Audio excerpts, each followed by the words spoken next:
em nome de Jesus. Evangelho de João, capítulo 19, só o verso 17, por gentileza, em nome de Jesus. O verso 17, amados, você em pé sentado, mas com o seu coração em reverência ao Senhor, diz assim a palavra do nosso Deus: tomaram ele, pois, a Jesus, e ele próprio, carregando a sua cruz, saiu para o lugar chamado Calvário, Gólgota, em hebraico. Vamos ler novamente. Tomaram ele, pois, a Jesus, e ele próprio, carregando a sua cruz, saiu para o lugar chamado Calvário, Gólgota, em hebraico. Seu Deus e Pai, nós te louvamos, Senhor. Obrigado, Santo Deus, por essa palavra, Senhor Deus, a ser ministrada aqui no seio da sua igreja. Obrigado, Senhor Deus, pelos irmãos que estão aqui, que saíram, Senhor Deus, das suas casas, meu Deus, não para ouvir uma ministração de homens, mas para que o Santo Espírito possa ministrar os corações. Então, meu Deus, que nessa noite, meu Deus, nosso coração seja desarmado, Senhor Deus, o nosso eu seja esvaziado, meu Senhor, e que a graça do Senhor possa crescer dentro de nós. A nossa mente, Senhor Deus, seja levada cativa ao Senhor. O Senhor, meu Deus, seja manifesto em nossas vidas. Nosso coração, meu Deus, seja como uma terra boa a receber a boa semente da sua palavra. Então, o Santo Espírito de Deus, como foi entoado aqui, como foi ministrado aqui, em forma de cântico, em forma de canção, que o Senhor tenha liberdade, Santo Espírito de Deus, de agir no nosso coração. Que o Senhor, meu Deus, continue fluindo em nossas vidas. Que o Senhor continue ministrando, meu Deus, desde o menor ao maior, desde o mais jovem ao mais velho. E cada pessoa que está aqui nessa noite, Senhor Deus, volte para casa diferente. Ela volte para casa, meu Deus, como Ana foi aquele dia ao temporal do Senhor. E a sua palavra diz que quando ela ora ao Senhor, ela voltou para casa quando o seu rosto era diferente.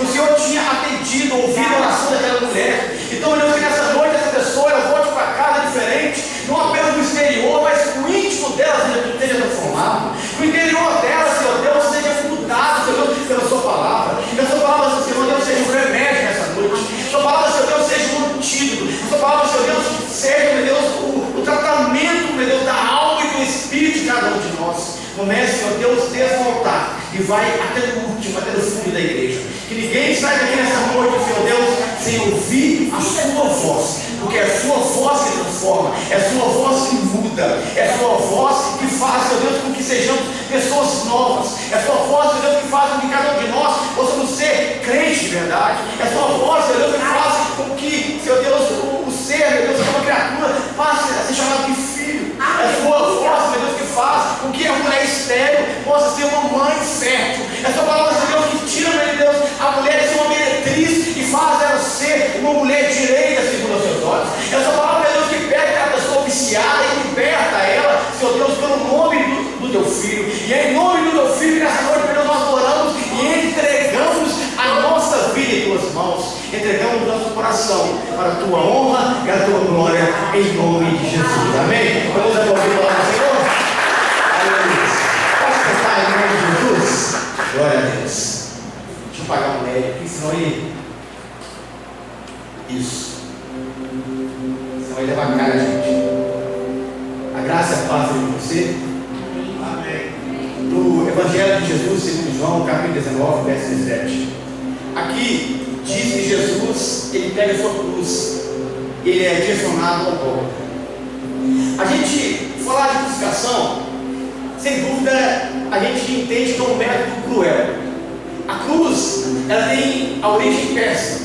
Os persas, antes dos romanos, já usavam um método de crucificação, pelo qual eles pegavam os piores bandidos, as piores pessoas condenadas e levantavam o madeiro como sinal que seriam os piores condenados daquele tempo. Como o Império Romano conquistou, logo em sequência, o Império Grego, que também tinha essa mesma prática, o Império Romano continuou então a executar as suas piores pessoas com o método de cruz. Quando a gente fala de Jesus, a gente entende que Jesus, ele tinha um propósito de ser enviado à cruz desde o princípio. Desde a origem da fundação da humanidade, já viu o propósito de Cristo ser enviado à madeira. É isso que a Bíblia nos fala em Apocalipse, no verso 13, no capítulo 13, no verso 8. E adorarão todos que habitam sobre a terra, esses cujos nomes estão inscritos no livro da vida do Cordeiro, dar os alicerces da terra, antes de Deus estabelecer o firmamento, antes de Deus criar os seres que povoam as águas, já havia o propósito de Jesus ser enviado para a minha vida. Já havia o aval, é como se Cristo fosse o avalista da humanidade. É como se Deus comprasse a humanidade da criação e Cristo dissesse: vai lá, pode fazer, porque se eles errar, eu vou pagar o preço por eles. Jesus é aquele homem que nasceu marcado para morrer. Ele já nasceu sabendo que o seu destino seria o madeiro. Nasceu sabendo que o seu destino seria não uma derrota na cruz, mas a vitória para a humanidade. Ao falarmos da cruz de Cristo, não se fala de derrota, se fala de vitória. Ao falarmos da cruz de Cristo, não se fala de fracasso, se fala de sucesso. Muitos entendem a cruz como algo trágico a Jesus, mas a cruz foi um triunfo para nós. A cruz foi um sucesso para a Igreja Batista da Paz. A cruz é o sucesso de cada ministro que está aqui.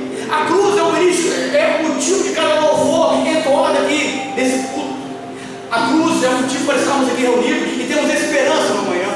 E por isso Cristo, ele foi com toda a convicção ali no texto, e pegando a sua cruz, ele foi em direção ao Gólgota, que em hebraico significa lugar da caveira. Interessante que Abraão, há mais de 2000 anos antes de Cristo, já havia profetizado sobre Jesus. Quando Abraão sobe no Monte Moriá, ele leva Isaac e chega lá, ele vai sacrificar o filho. Ali é uma figura do Deus Pai, levando, entregando o filho em sacrifício. Quando Abraão pega a mão do cutelo, ele levanta para estacar no peito de Isaac. E no texto, uma voz branda do céu fala: Abraão, Abraão, não faças isso. E diz o texto que Abraão, antes disso, ele conversa com Isaac, e Isaac pergunta: meu Senhor, está aqui a lenha, aonde está o cordeiro para o sacrifício? E Abraão então, ele grita, ele brada lá do alto do Monte Moriá, fala assim: Deus proverá nesse monte o cordeiro para o sacrifício. Mal sabia Abraão que 2000 anos depois, aquele Monte Moriá, que seria o Monte Sião, seria construído em Jerusalém. Era aquele local ali que o monte foi partido, onde a cidade grande de Davi foi edificada, que uma parte do monte foi separada, ficou chamado lugar da caveira. No mesmo local que Abraão iria sacrificar Isaac, é o mesmo local que Cristo assume como cordeiro. É o mesmo local que Cristo assume como a provisão de Deus para a humanidade. Ele já nasceu sabendo que ia morrer. Ele já nasceu sabendo com esse propósito. Jesus, ele morreu na cruz para que pudéssemos viver através dele. A vida existe por causa de Cristo. Sem Cristo não há vida. Sem Cristo a vida não é possível. Pastor, eu já sei disso, mas meu amado, isso é uma verdade que tem que estar enraizada em nossa alma. Uma verdade que não podemos abrir mão. 1 João 4,9 fala: nisso se manifestou o amor de Deus para conosco, em que Deus enviou o seu Filho unigênito ao mundo, para que por ele podemos viver. Só existe vida em Cristo. Só existe vida em Cristo. Vida aqui na terra e vida em uma eternidade. A vida de Cristo, ela não se limita aqui nesse corpo físico. O propósito de Cristo foi estabelecido por ele, não se limita apenas nessa igreja. É uma vida que começa aqui no momento da aceitação dele como Senhor e se estende durante toda uma eternidade. Uma eternidade infinita, uma eternidade com ele. O propósito da cruz, ele vem trazer vida para nós, e Cristo, ele morreu para que pudéssemos viver para ele. Não apenas trazer vida para nós, mas a partir do momento que nós estamos vivos por Cristo, pudéssemos viver para ele. É o que fala a Bíblia em 2 Coríntios 5,15. E ele morreu por todos, para que os que vivem não vivam mais para si, mas vivam para aquele que morreu. Cristo, ele traz a vida à sua igreja. Cristo, ele traz a vida a cada um de nós, não para que você fizesse a sua vida o que você bem quer. Cristo pagou o preço por você, para que você pudesse viver para ele. Você vive por ele e para ele. A sua vida é uma vida de serviço, a sua vida é uma vida de entrega. É através de Jesus nós temos a vida com Deus. É através de Jesus que nós temos a vida, porque estamos mortos em nossos pecados, e por isso devemos viver para ele. Viver no sentido de adorar, viver no sentido de testemunhar, viver no sentido de servir, esperando sim a eterna redenção na glória futura. A cruz, ela então revela para nós que nós vivemos por Cristo, nós vivemos para Cristo e vivemos com Cristo. Você vive por Cristo, você vive para Cristo e vive com Cristo. Porque ao mesmo jeito que ele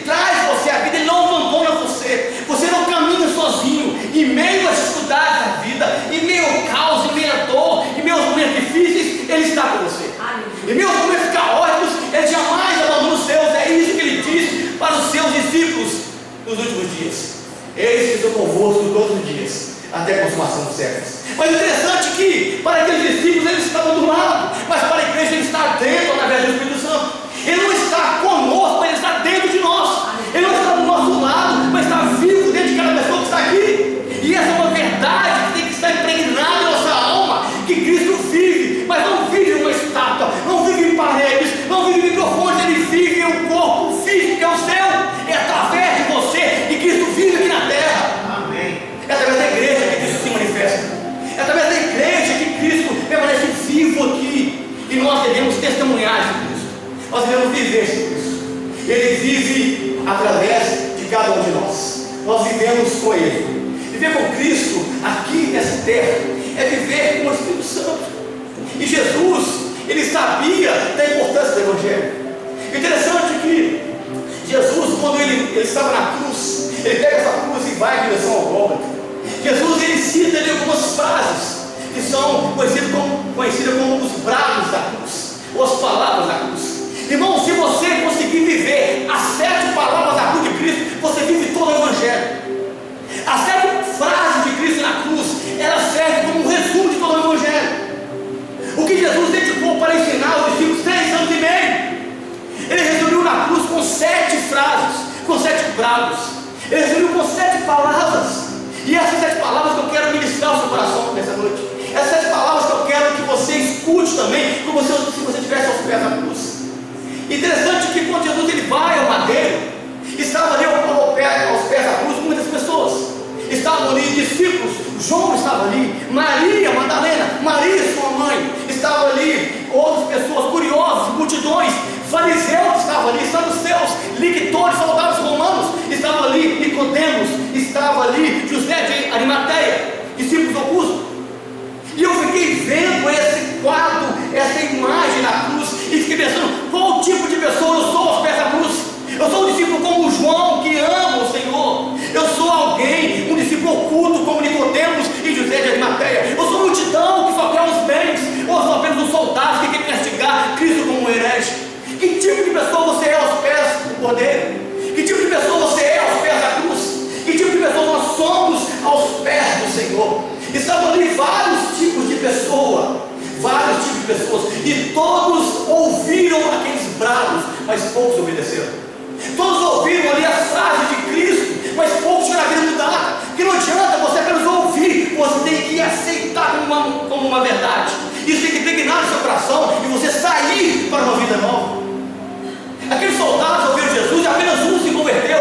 Ele olha para a cruz e fala assim: realmente esse homem era justo, esse homem é filho de Deus. Mas outros não.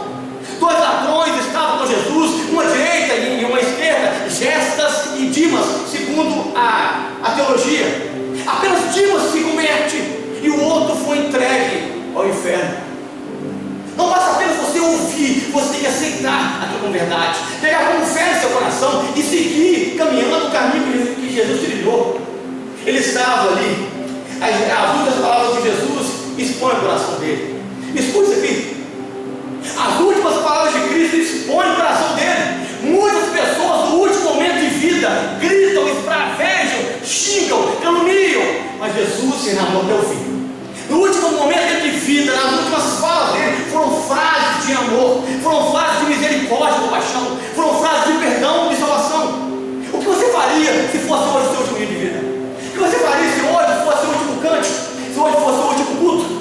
Se hoje fosse o seu último momento de vida? Você iria reclamar por coisas que não viveu, iria chorar por coisas que largou para trás, iria lamentar por coisas que você vai deixar nessa terra, ou você iria semear as palavras que Cristo semeou no madeiro? As palavras de Jesus, elas revelam o coração dele. Muitos no leito de morte iriam se planejar, xingar, amaldiçoar, mas Jesus foi diferente. Ele amou até o último momento. Ele perdoou até o último momento. Ele se consagrou até o último momento. Ele se preocupou não apenas com ele, mas se preocupou com quem estava perto da cruz. A oração de Cristo ali no madeiro, as palavras de Jesus, não foi apenas para João, não foi apenas para Maria, mas foi para todos que ouvirem essas palavras. Essas palavras do madeiro é para mim e para você. Essas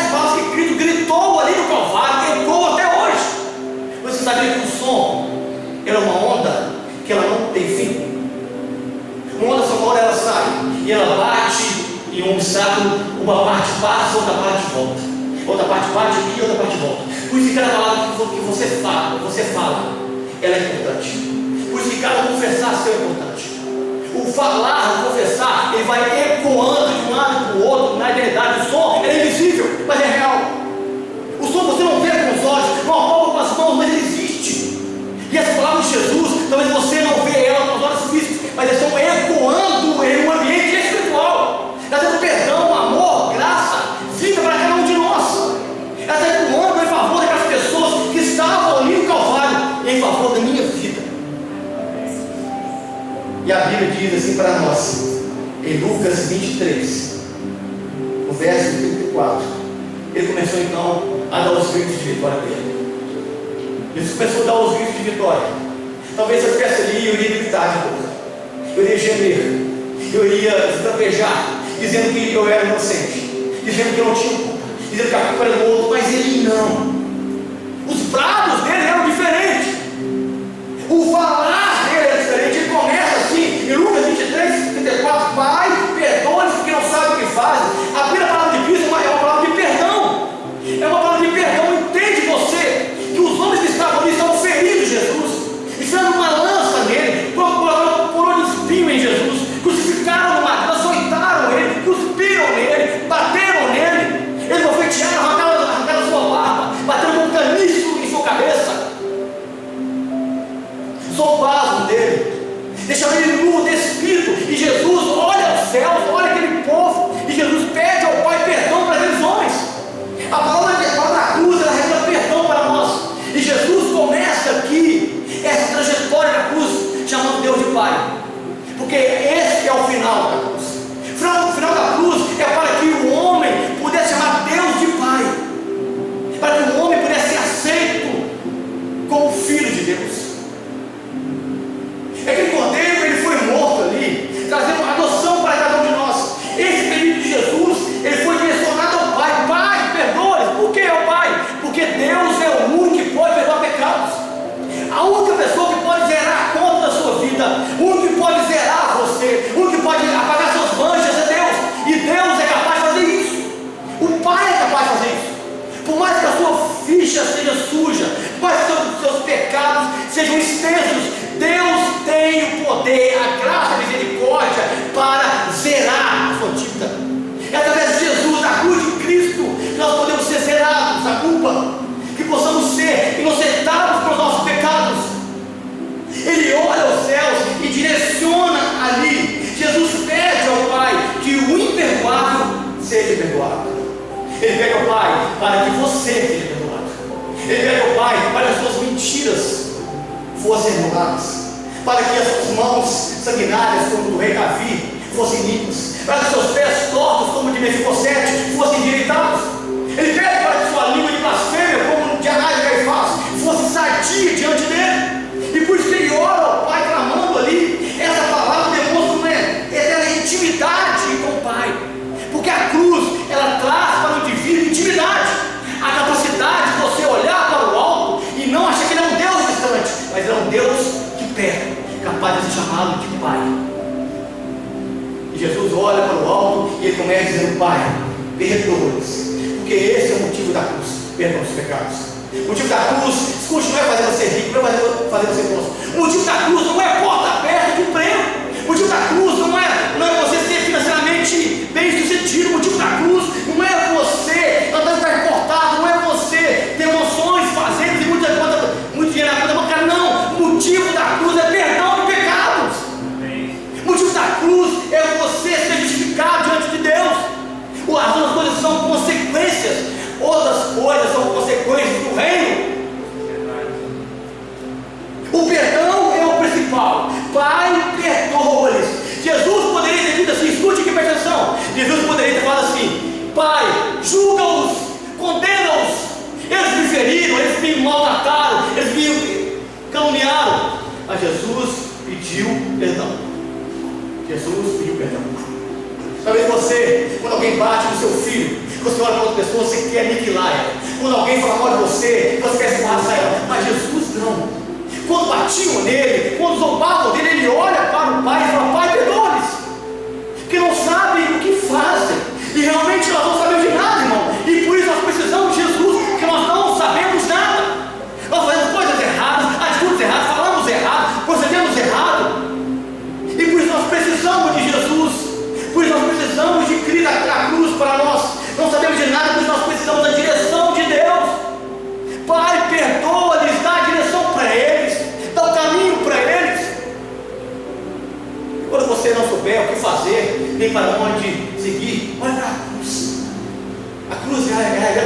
cruz.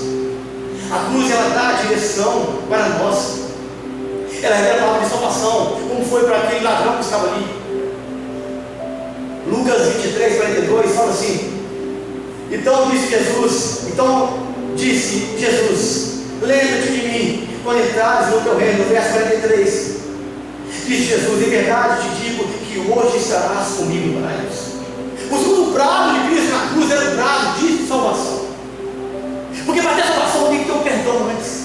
O caminho para a salvação, ele é antes, passa pelo perdão. E aquele ladrão, ao ver Jesus bradar o perdão aos seus lictores que estavam lá embaixo, aos soldados que estavam açoitando a ele, aquele ladrão que estava ali, que outrora abençoava Cristo, ele muda a sua posição, ele muda o seu conceito, e ele então pede Jesus, lembra-te de mim. Aquele ladrão, ele olha para a cruz, ele ouviu Jesus, ele reconheceu Jesus, ele não sabia onde era o reino de Cristo, mas ele pede: Senhor, lembra-te de mim do teu reino.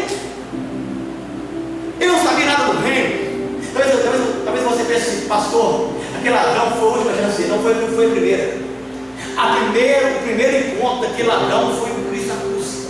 Ele não teve a última, foi o primeiro e a última chance. Talvez você espere o último momento, a última chance, o último dia. Aquele homem se converteu no primeiro impacto, no primeiro momento, na primeira vez que ele viu. Talvez você está aqui há tantos anos, você não se entrega, não reconhece, não ouve a voz dele, não reconhece o reino dele, não reconhece o senhorio dele, não aceita o perdão que ele propõe para você. Você fica perdido com a sua cruz por você mesmo, não te leva aos céus, te leva a um lugar de condenação.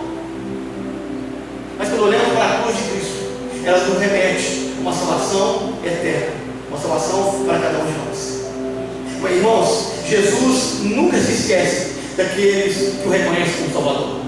Ele nunca se esquece daquele que clama a Ele: Senhor, lembra-te de mim quando entrares no teu reino. O rosto daquele homem ficou cravado na face de Cristo, e Jesus ensanguentado, e Jesus ali debilitado, ele olha para aquele homem e responde para ele, porque a cruz, ela é a resposta para quem clama por misericórdia. A cruz é a resposta para quem clama por perdão. A cruz é a resposta para quem clama por perdão dos pecados. Aquele homem estava perdido, condenado, ele ia morrer, e ele olhou para Jesus e clamou para Jesus. E ele, diz o texto, disse Jesus: em verdade te digo, hoje estarás comigo no paraíso. A resposta para a salvação é Jesus. Dimas estava ali, talvez ele poderia olhar para baixo e falar assim com aquele soldado: ei, me tira daqui, me liberte. Me tira daqui, me liberte. Me livra daqui. Talvez poderia ter olhado para o seu irmão Gessas e falar assim: vamos descer daqui, vamos dar um jeito, vamos balançar. Mas ele olha para a cruz, porque a cruz de Cristo é a resposta. A cruz de Cristo é a resposta para os nossos clamores. O sacrifício de Cristo é a resposta para as nossas súplicas. Jesus é a resposta de Deus para nós. A resposta do céu para nós se chama Jesus. A resposta para a sua vida, para a sua família, para o seu casamento, para o seu pai, para a sua mãe, para a sua família, para o seu filho, se chama Cristo. Ele é a resposta, Ele é a solução, Ele é o remédio, Ele é o caminho, a verdade e a vida. É por Cristo que nós alcançamos ali. Então disse Jesus: em verdade vos digo. Aqui eu vejo duas questões aqui. Primeiro, que a palavra de salvação é baseada na verdade da palavra de Deus. É verdade, é baseada no caráter de Deus. E Deus afirma com veracidade que a salvação é presente.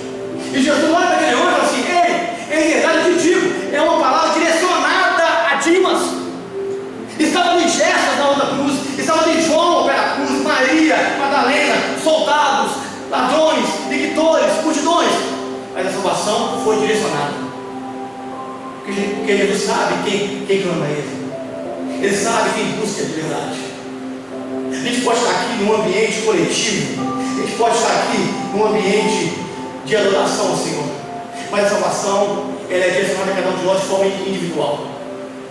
Espero que você olhe para a cruz hoje e fale assim: Senhor, lembra-te de mim. Espero que a resposta de Jesus chegue, olhe para você e fale assim: hoje eu te digo, Ricardo, hoje eu te digo, Nena, hoje eu te digo, pastor Desi, pastor Daniel, pastor Robson, hoje eu te digo, Toninho. É uma palavra para mim. comunidade, mas Ele que age no particular, mas que age de forma individual em cada indivíduo que está aqui. Nós estamos aqui como igreja do Senhor para adorar o Senhor, sim, em comunhão e graça, mas Deus trabalha de forma única no meu coração. Deus trabalha de forma pessoal na sua vida, no seu espírito, na sua alma. Em verdade, eu te digo, hoje estarás. Porque a salvação, Nina, ela é presente, ela não é futura, pastor. A salvação começa agora, no momento que você aceita Ele, você entrega a Ele, no momento que você se rende a Ele, no momento que você reconhece a Ele. Há um projeto, há um propósito, há um libertar, há um consagrar, há uma conta paga naquele momento. Hoje estarás comigo no paraíso. Jesus não olha para ti e fala assim: olha, escuta aqui, no final, na redenção final, daqui a tantos séculos, depois de 2000 anos, você vai estar comigo. Não. Deus olha para ele e fala assim: hoje você estarás. Porque a salvação é presente, Ricardo. Deus quer salvar você agora, hoje. Deus quer libertar você hoje. Deus quer consertar você agora. Deus quer agir na sua vida hoje, neste momento. Deus quer começar a trabalhar hoje e continuar em toda a eternidade. Em verdade, eu te digo que hoje estarás comigo, com a melhor pessoa. Porque a melhor pessoa para estar no céu, meu amado, é Jesus. A melhor companhia para estar no céu, escute isso, não é sua esposa, não é seu pai, não é sua mãe, não é seu filho. A melhor companhia para estar no céu é Jesus. É lógico que nós oramos para os nossos entes queridos, é lógico que queremos que cada pessoa que amamos esteja lá, mas a melhor companhia é de Cristo, a companhia que vai fazer diferença, a companhia que é importante, que sustenta a eternidade, que sustenta a cidade futura, que sustenta toda a eternidade de salvação em Jesus Cristo. Nós estaremos com a melhor companhia. Em verdade, eu te digo que estarás comigo no melhor lugar que Ele preparou, no paraíso. Ele não fala assim com a nós: você vai estar comigo em lugar comum, você vai estar comigo em um lugar simples. Não, vai estar comigo no paraíso. Porque Deus prepara o melhor para a gente. Porque Deus prepara o melhor para nós nessa terra e na vida futura. Deus prepara o melhor para os seus filhos. A salvação traz o melhor para nós. Ele prepara o melhor. Se viver aqui, escute isso, meu amado, se viver aqui com a graça de Deus é bom, imagina na eternidade. Se viver aqui com Cristo é bom, imagina o céu, querido. Se viver aqui nessa terra com a graça, a misericórdia, com tudo que Jesus nos dá é bom, imagina aí uma eternidade com Cristo. Como que será? É por isso que ele fala: serás comigo no paraíso. Então a atenção de Cristo sai de Dimas. Ele olha os pés da cruz. Ele vê ali um homem e uma mulher. Ele vê uma mulher viúva que amou ele tanto durante a vida. Ele vê ali um primo que era um discípulo tão querido, que punha a cabeça no seu peito, que o abraçava, que o amava, talvez mais do que os outros discípulos. João estava ao pé da cruz. Ele olha então para Maria e fala assim, segundo o Evangelho de João, no capítulo 19, verso 26 e 27. Disse Jesus: mulher, eis aí o teu filho, eis aí a tua mãe, ele cuidará de ti. A terceira palavra da cruz é uma palavra de cuidado por outro, uma palavra de afeição. Jesus nos ensina na cruz que devemos cuidar uns dos outros. Maria estava ali, viúva, desamparada, sem recurso. O seu único filho agora morto em madeira. Pastor, e os irmãos de Jesus eram filhos de José, que era viúvo. E é por isso que Jesus olha para João e fala assim: ei João, eis aí tua mãe. Porque João assumiu o papel de parente remidor de Maria. João ali assumiu o papel de parente remidor de Maria. Jesus estava ali tendo cuidado emocional de Maria, não deixando ela desamparada. E eu fiquei pensando, irmãos, como que nós, filhos, somos dos nossos pais? Como é que você trata seu pai e sua mãe? Será que você dá amparo para ele, ou você desampara ele? Será que você trata ele com amor e carinho, ou você despreza ele, acha que é cafona e careta? Jesus estava no madeiro, sangrando, morrendo, cheio de dores. Ele olha para Maria e pede para João cuidar dela, pede para João amá-la, pede para João protegê-la. Jesus dá um amparo emocional para aquela mulher, Jesus dá um cuidado para ela, porque era papel de Jesus como filho primogênito daquela mulher, cuidar dela, ser um provedor para ela. E agora ele iria morrer. Vamos fazer então? Então João, parente mais próximo de Maria, deveria cuidar dela, deveria remi-la, deveria cuidá-la, deveria tratar ela com amor, carinho, como mãe. Jesus estava quebrando aqui o vínculo terreno de Maria, de filho, e assumindo como Salvador naquele momento. Mas Jesus ensina aqui para nós a necessidade de cuidar um do outro, a necessidade que a igreja tem de amparar o outro, de amparar não apenas o familiar, o pai e a mãe, mas de amparar o irmão. E como tem sido o seu amparo, as suas mãos para com o próximo. Ei, filho, eis aí tua mãe. É como se Jesus olhasse para mim e falasse assim: ei, eis aí o teu irmão. Ei, irmão, eis aí o outro irmão. Como é que você tem feito? Será que você tem tirado o braço daquela pessoa que está aos pés da cruz com você, e você seguir o seu caminho e volta para casa? Ou você tem amparado? Segundo Eusébio de Cesaré, Maria acompanhou João na sua igreja. Quando João foi bispo, Maria acompanhou ele. Ficou aos cuidados de João até a sua velhice, até ela morrer. Como é que fica, irmãos, a nossa condição como crente? Se vamos cuidar do outro ou não? Se vamos olhar para o outro com amparo? Ou se nós olhamos para o outro pensando que a dor é dele, a viuvez é dela, a enfermidade é dela, a dor é dela, ela se filho, não, eu estou bem. Jesus olha para João e fala assim: ei, eis aí tua mãe. A mãe de João estava ali, aos pés da cruz também. Mas Jesus imputa para João a responsabilidade de cuidar de Maria, porque a responsabilidade de amar é de cada um, a responsabilidade de amparar é da igreja, a responsabilidade de cuidar do outro é nossa. A responsabilidade de nós, mais jovens, é de cuidar de todas as anciãs como mães. A responsabilidade dos mais velhos é de cuidar dos mais novos como os filhos. É isso que Paulo ensina nas suas cartas. Mas temos olhado para a cruz de qual maneira? Eis aí a tua mãe. Então Jesus, ele vai continuando o seu evangelho. Em Mateus capítulo 27, no verso 46, Jesus, ele fala a quarta palavra da cruz, ele fala assim: disse Jesus, Eli, lama sabachthani, Deus meu, por que me desamparaste? As trevas já cobriram a terra, diz a Bíblia, e já era quase a hora sexta, e houve trevas em toda a terra até a hora nona, escurecendo o sol. A criação estava de luto, porque o Criador estava no madeiro. A terra toda estava gemendo com luto, porque o Criador estava pendurado. A terra gemia ali. A coroa de maldição estava sobre a sua cabeça. E ele então grita em aramaico: Eli, lama sabachthani, para que os discípulos que falavam grego, em hebraico, não entendessem o aramaico antigo. Jesus estava cuidando do emocional dos que estavam ali, dos seus servos. Eli, lama sabachthani, Deus meu. Aqui Jesus, ele não chama o Pai de Pai, mas ele chama o Pai de Deus, para que você pudesse chamar Deus de Pai hoje. Se é possível hoje chamar Deus de Pai, porque Jesus chamou o Pai de Deus naquele dia. Só é possível hoje você clamar o Espírito Santo. Se é possível hoje você clamar o Espírito Santo, porque Jesus, aquele dia, chamou o Pai de Deus. Se é possível hoje você olhar no céu e dizer assim: meu Pai, porque Jesus, aquele dia, ele abriu mão de ser filho para ser o servo sofredor, para ser a ovelha levada ao matador. Eli, lama sabachthani. A comunhão do Filho foi tirada para que a humanidade fosse adotada pela graça. Aqui o Filho estava em trevas ali, da hora sexta à hora nona, para que nós pudéssemos andar na luz.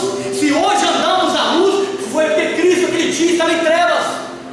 Se hoje a igreja anda na luz, é porque aquele dia aquele dia Jesus estava em trevas. Eli, lama sabachthani, Deus meu, por que me desamparaste? Um grito de angústia na terra, no silêncio do céu. Quero que você imagine, irmão do céu, escute isso aqui. Jesus gritando na cruz: Deus meu, por que me desamparaste? Você acha que o céu não ouviu? Você acha que os serafins, os querubins, os ofanis, os anjos não ouviram o grito de Cristo na cruz? Será que nós estavam prontos com uma espada desembarada em fogo para atender o chamado, a ordem dele no madeiro?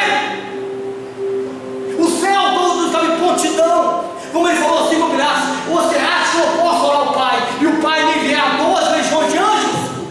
Se um anjo matou 135 mil pessoas, imagina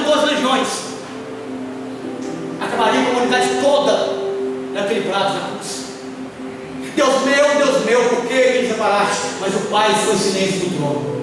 O trono brilhava, o trono resplandecia, mas o trono estava em silêncio.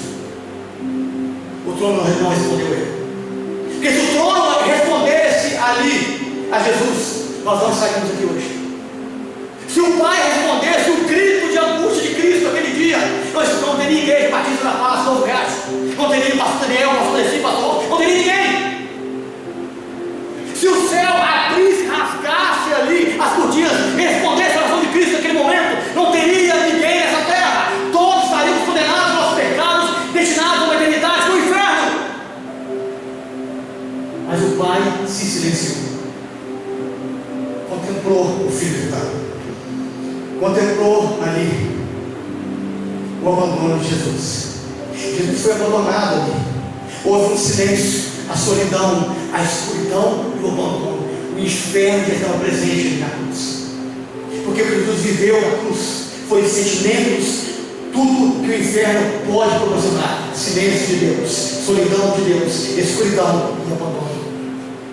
Tudo estava na cruz naquele momento. E ele gritava: Eli, Eli, lama sabachthani. Então ele parte para o quinto grado.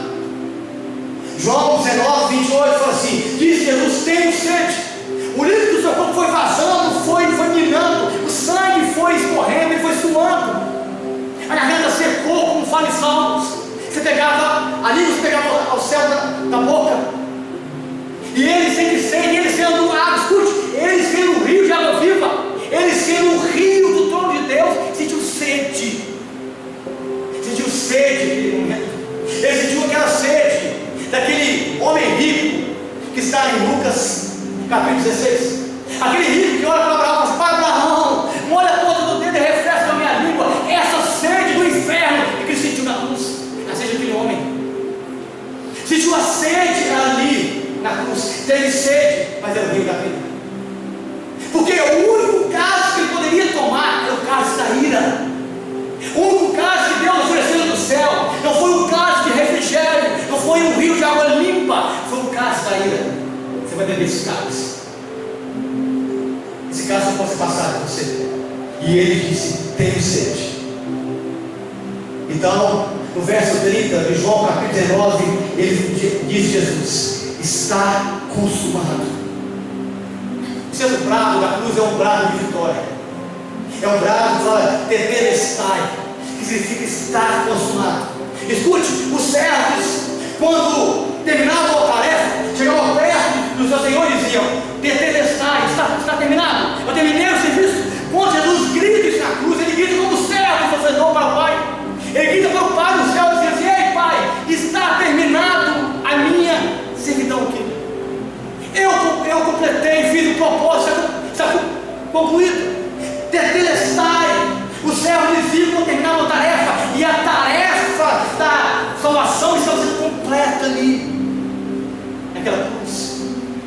O sacerdote, quando ia pegar a ovelha, escute, para ser ofertada no sacrifício ao templo, ele examinava a ovelha. Quando a ovelha não tinha defeito algum, ele dizia: tetelestai, que a ovelha estava pronta. Jesus, ele agora, como sumo sacerdote, ele grita ao céu dizendo: eu estou fazendo o sacrifício perfeito, Pai, tetelestai. Quando o comerciante ia pagar uma dívida ao outro, e o outro vinha, rasgava a cédula, pagava a conta, pagava a dívida impagável, o outro dizia para todo mundo escutar no comércio: tetelestai, está paga a dívida dele. Jesus está ecoando aqui a todo mundo espiritual, no céu, na terra, embaixo da terra, dizendo: a dívida está paga. Não era dívida com o inferno, era dívida com o Pai. Não era dívida com o demônio, não, irmãos. A dívida que Jesus pagou não foi com o diabo, não, foi com Deus. O homem devia a Deus, o homem não devia o diabo. O homem ofendeu foi a lei de Deus, a palavra de Deus, o caráter de Deus. E Jesus, ele paga aqui. E por isso ele grita, ele brada: tetelestai. E é por isso que Paulo fala aos Colossenses, capítulo 2, versos 14 e 15: tendo cancelado o escrito de dívida que era contra nós, que constava de ordenanças, ao qual nos era prejudicial, removeu inteiramente, encravando na cruz e despojando o principal e potestade, publicamente exposto ao desprezo, triunfando neles na cruz. Deixa eu contar uma coisa aqui para terminar aqui. Quando o general vencia um outro na guerra. O general vencido chegava perto do general vencedor e ele se ajoelhava. E as patentes que ele era arrancado, as patentes de autoridade, ele era então amarrado e ele era passado em todo o reino, expondo a vergonha dele. É isso que esse texto está dizendo, que o mundo das trevas foi exposto à vergonha, que as patentes de autoridade do diabo foram arrancadas, que a dívida foi paga. Por isso ele disse: tetelestai. E quando ele diz isso, aí Jesus olha para o céu estava aberto de novo, né? E Jesus diz que agora ele não chama mais Deus de Deus, ele volta de Pai. Então aqui em Lucas 23, 46, na parte B do versículo, fala assim: disse Jesus: Pai, em tuas mãos entrego o conhecimento. No momento da agonia era Deus, mas agora já era Pai. Quando Jesus chama ele de Pai, Jesus estava chamando ele de Pai porque o sacrifício dele seria aceito, pastor. Jesus está chamando ele de Pai porque o perdão foi concedido. Jesus chama ele de Pai porque a comunhão foi restaurada. E por isso ele volta, chama ele de Pai de novo. No começo ele chama de Pai, no meio da cruz chama de Deus, agora chama de Pai de novo. Jesus está chamando ele de Pai aqui. A comunhão foi restaurada, a sede de justiça foi saciada, o pecado foi tirado. E Jesus ele fala assim: Pai, nas tuas mãos. Eu fui vendo isso aqui, gente, e fiquei pensando que Jesus ficou ali quase 24 horas na mão de pessoas ruins, na mão de hipócritas, de fariseus, de escribas, de soldados. Ele ficou na mão de malfeitores, mas agora na mão dos malfeitores ele se entrega nas mãos de Deus. Foi preciso ele entregar o Espírito, e a morte não podia roubar a vida dele. E é por isso que ele entrega. A morte não tinha vontade de roubar a vida dele. Por isso Jesus ele teve que entregar, pastor. Ele falou assim: Senhor, eu entrego, Pai, em tuas mãos o meu Espírito. Ele teve que doar, teve que entregar. A morte não tinha autoridade sobre ele, não tinha poder sobre ele. A morte não tinha tocá-lo. E por isso ele teve que entregar. Pai, eu vou entregar agora. Chega, o sofrimento está bom. Depois de horas na mão de malfeitores, Jesus estava nas mãos santas do Pai. Estamos nas mãos do Senhor. Porque o melhor lugar do Filho é nos braços do Pai. O melhor lugar para nós, irmão, não é no braço de Deus, não. É nos braços de um Deus Pai. Porque nas mãos de Deus, o ímpio também vai estar. Nas mãos de Deus, os irmãos também estão. Mas o melhor lugar para estar é nos braços do Pai. Na mão do Pai, há consolo, há amparo. Jesus, ele confiou em Deus. Seu Espírito você me deve confiar. Jesus ele confia e fala assim: Pai, em tuas mãos eu entrego. E isso você também deve entregar. Porque Jesus, ele confiou o seu Espírito no Pai. E você também tem que confiar nele. Ele não morreu sozinho, o Pai salvou ele. Quem disse para você que Jesus foi abandonado no tempo da cruz é uma mentira. Aqui o Pai salvou ele. Pai, em tuas mãos eu entrego. E o Pai o acolheu. E o Pai recebeu o seu Espírito. E o Pai ressuscitou no seu dia. Ele foi abandonado em um templo de madeira para demonstrar a ele que seria torto do inferno. E por isso ele grita: Deus meu, por que me abandonaste? Mas aqui o Pai estava dizendo presente. A face do Pai estava voltada para o Filho. E ele então começa a entregar: eu entrego o meu Espírito. Ele morreu voluntariamente. Ele morreu confiantemente. Ele entregou confiando em Deus. Ele morreu vitoriosamente. Ele entregou a si mesmo. Por que qual é o motivo de você se entregar hoje? Hoje é a oportunidade. Você olhar para a cruz diferente. Olhar para a cruz com um brado de vitória. Hoje é o dia de você olhar para a cruz e pegar aqui essas 7 frases de Jesus. E talvez você gravar elas, ou estudá-las, ou ouvi-las, servi-las, dedicá-las, praticá-las. Talvez isso mude a sua história e a sua vida. Os brados da cruz não foram brados apenas para aquelas pessoas, é brados de hoje, brados de perdão, brados de comunhão, brados de entrega, brados de salvação. E é isso que você precisa fazer: se entregar ao único que pode salvar você, que é Jesus Cristo. Amém? Vamos aplaudir o Senhor. Amém.